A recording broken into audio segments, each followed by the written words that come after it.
On change de page. C'est l'heure du Dimanche Magazine. Notre invité nous a rejoint, c'est Amadou Koné, le directeur de cabinet du ministère de la Promotion de la Bonne Gouvernance. Et avec lui, on va parler lutte contre la corruption en Côte d'Ivoire. Bienvenue, Monsieur Koné. Suivons ensemble ce reportage et on se retrouve juste après. Merci, M. Diab. Le vent des audits dans les établissements publics tourne la page des intouchables, en faisant tomber de nombreuses têtes et non des moindres.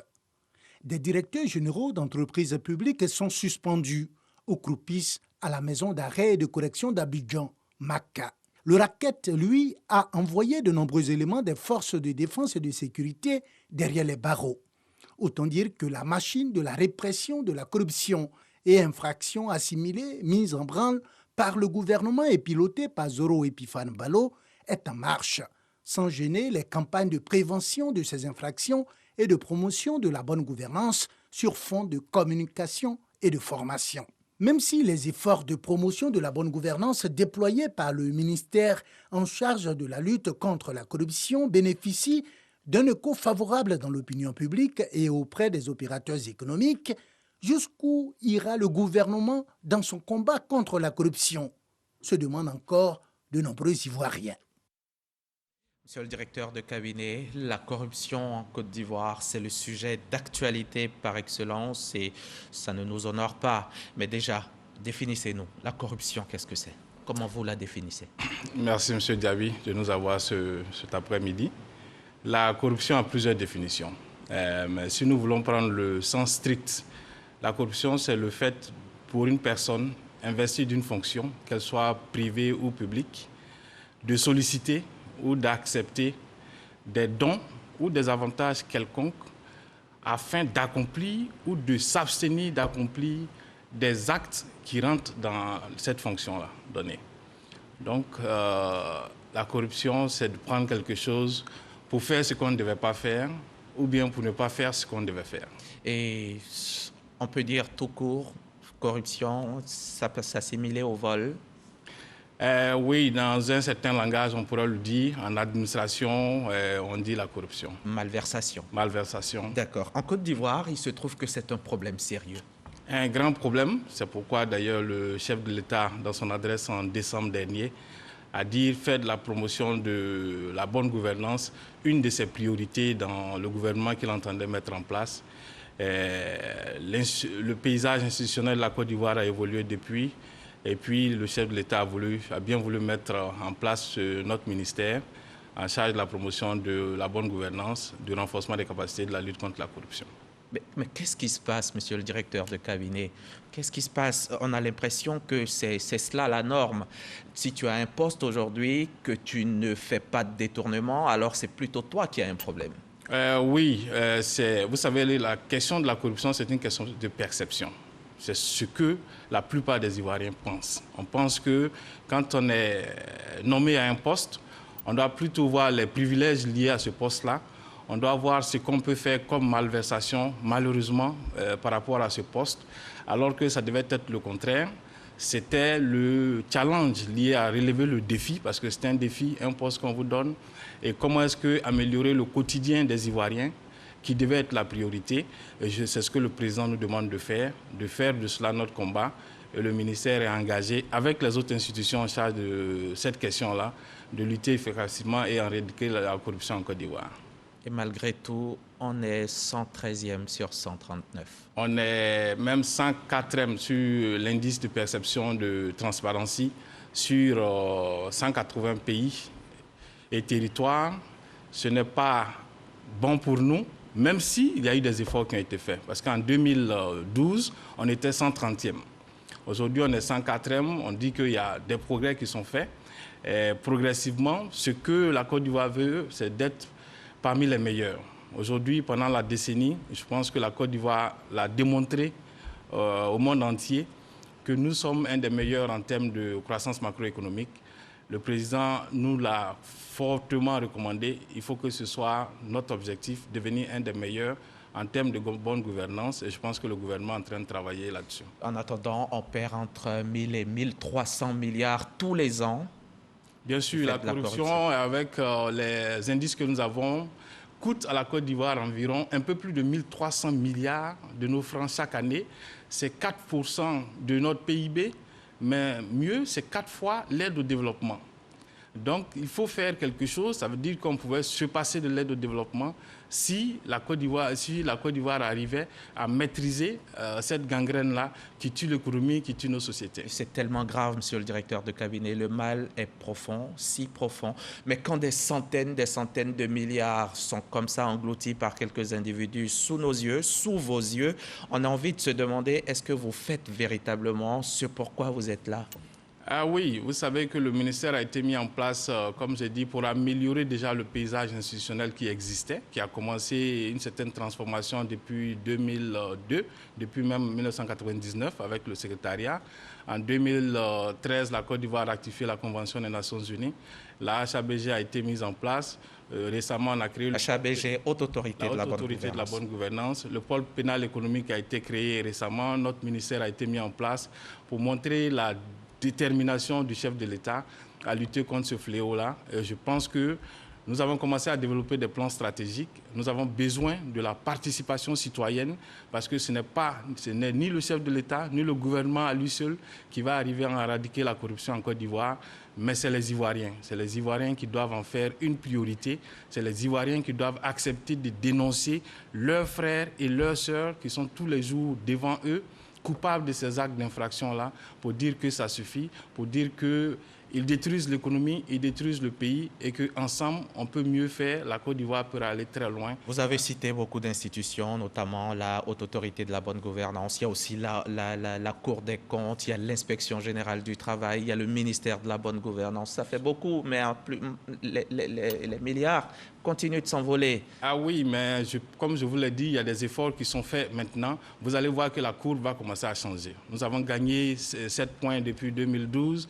Je pense que la courbe, l'année prochaine, c'est sûr qu'il y a beaucoup de bons qui vont se faire. Il y a très peu de temps, on voyait des hauts dirigeants comme ça être inquiétés dans l'exercice de leurs fonctions. Ça a commencé.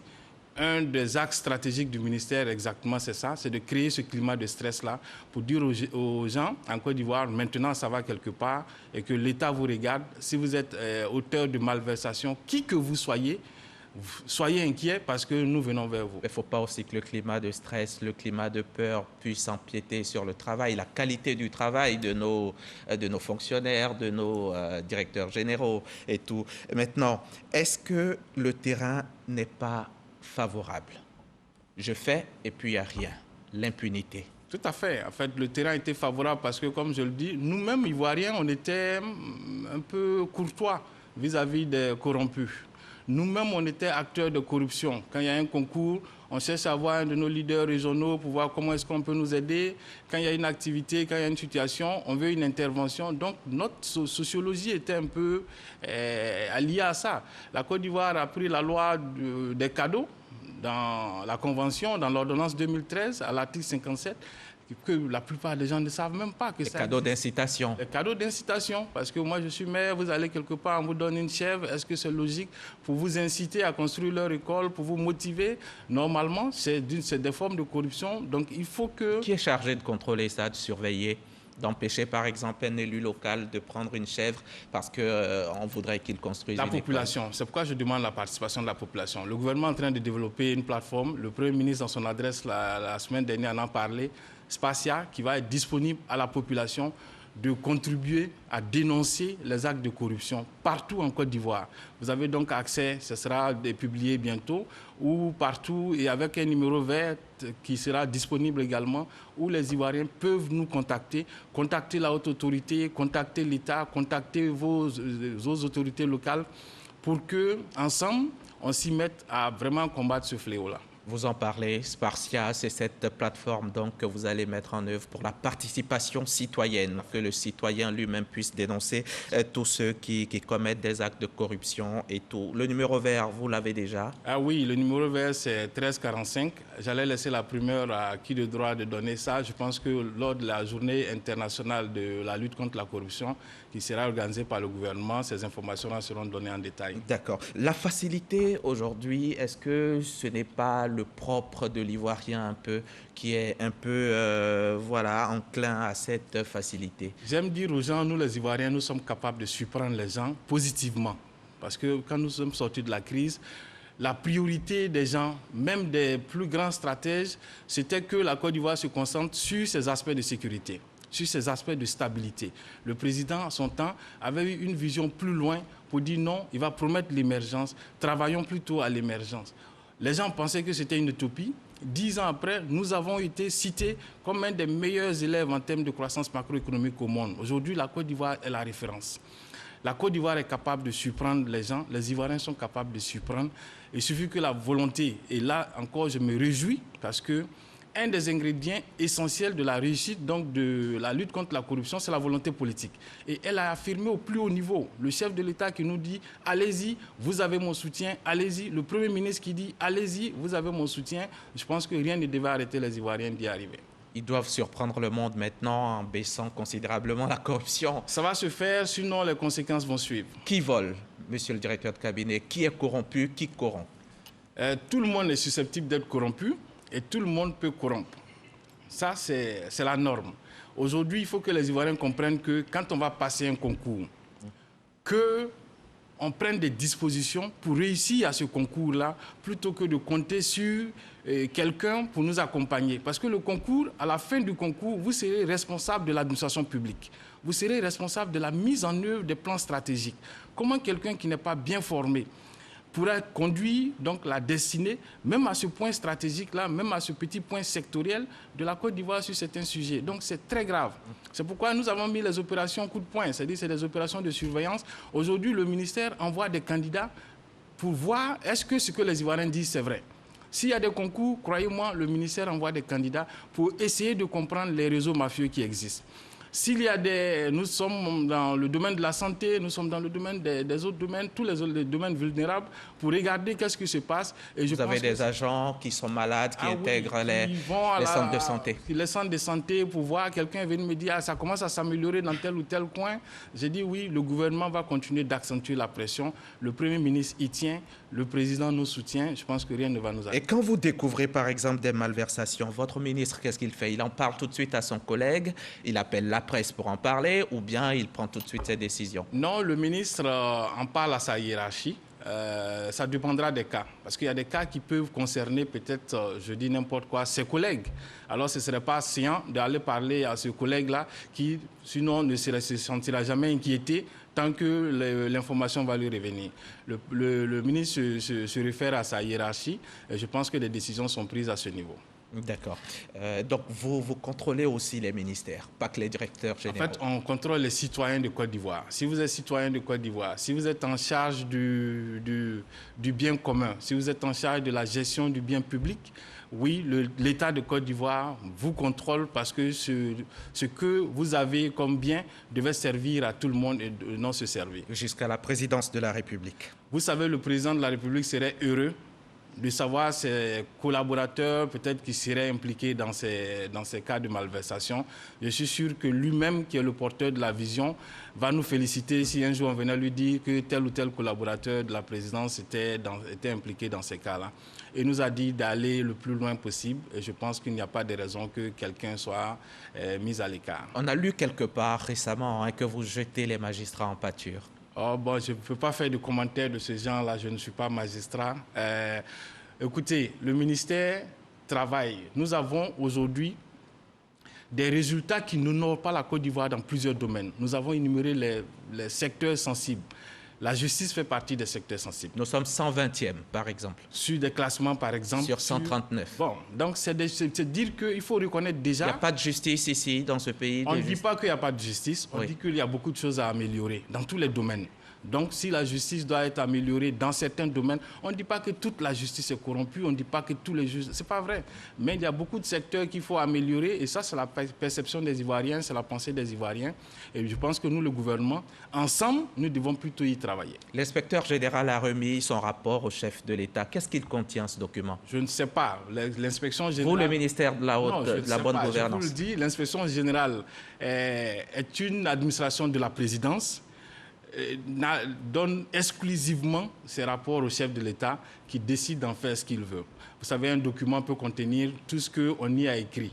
Le chef de l'État, je sais, est déterminé dans la lutte contre la corruption. C'est le porteur de la vision et il décidera au moment opportun d'en faire ce qu'il faut. Et je pense que de confier peut-être certains pans à certaines personnes. Alors, ces audits dont on entend parler depuis quelque temps, dites-nous en quelques mots. Les audits, qui a volé quoi?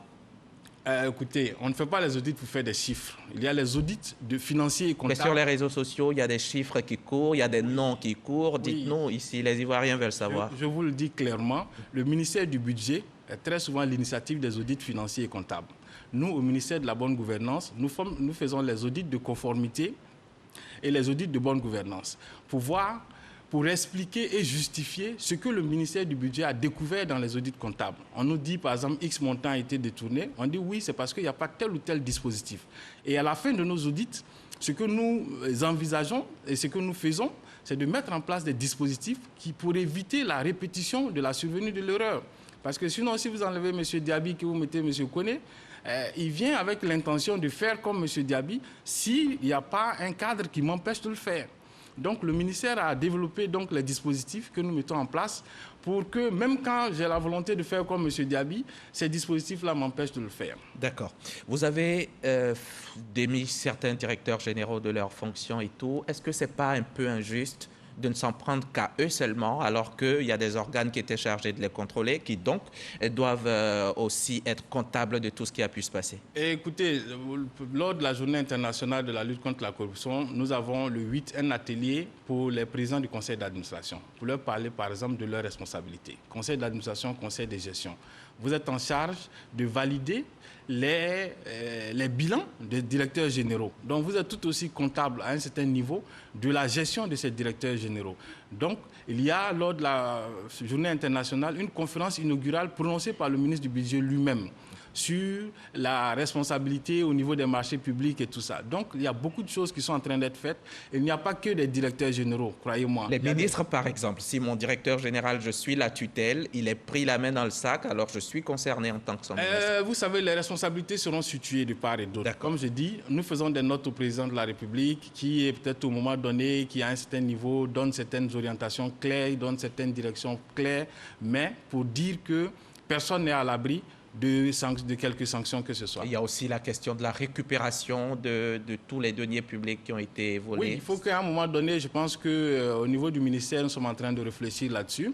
Il faut qu'on ait une loi et surtout un mécanisme qui nous permette de récupérer les biens qui ont été détournés lors de ces corruptions-là pour permettre surtout de développer plus de mécanismes de lutter contre la corruption. Comme on aime le dire, pour ne pas que la corruption paye, il faut que la lutte paye. Et vous vous préparez à célébrer justement la journée internationale de lutte contre la corruption, c'est jeudi prochain. Tout à fait. Le 31 octobre 2003, l'Assemblée générale des Nations unies a décrété, donc le 9 décembre, journée internationale de la lutte contre la corruption. Donc la Côte d'Ivoire, comme toutes les autres grandes nations, va célébrer donc cette journée-là, le 9. Mais comme je dis, déjà le 8, il y a l'atelier pour la formation des administrateurs des États, des établissements publics. Le 9, il y a la cérémonie solennelle présidée par son Excellence, Monsieur le Premier ministre lui-même. Et puis, il y a un panel de haut niveau qui va se faire ce jour-là. Le 10, on aura un jeu concours avec les étudiants pour voir quels sont les projets de lutte contre la corruption qu'ils pourraient développer. Merci. Merci. Monsieur Koné, Amadou Koné, directeur de cabinet au ministère de la promotion de la bonne gouvernance, du renforcement des capacités de la lutte contre la corruption. Merci encore d'être venu nous parler des acquis et vos perspectives dans cette lutte contre la corruption dans laquelle le gouvernement est engagé. Merci d'avoir accepté notre invitation. Merci à vous aussi, chers téléspectateurs. J'ai été ravi d'être chez vous ce dimanche. Si vous me le permettez, je reviens encore mercredi. L'heure reste inchangé, c'est 13h.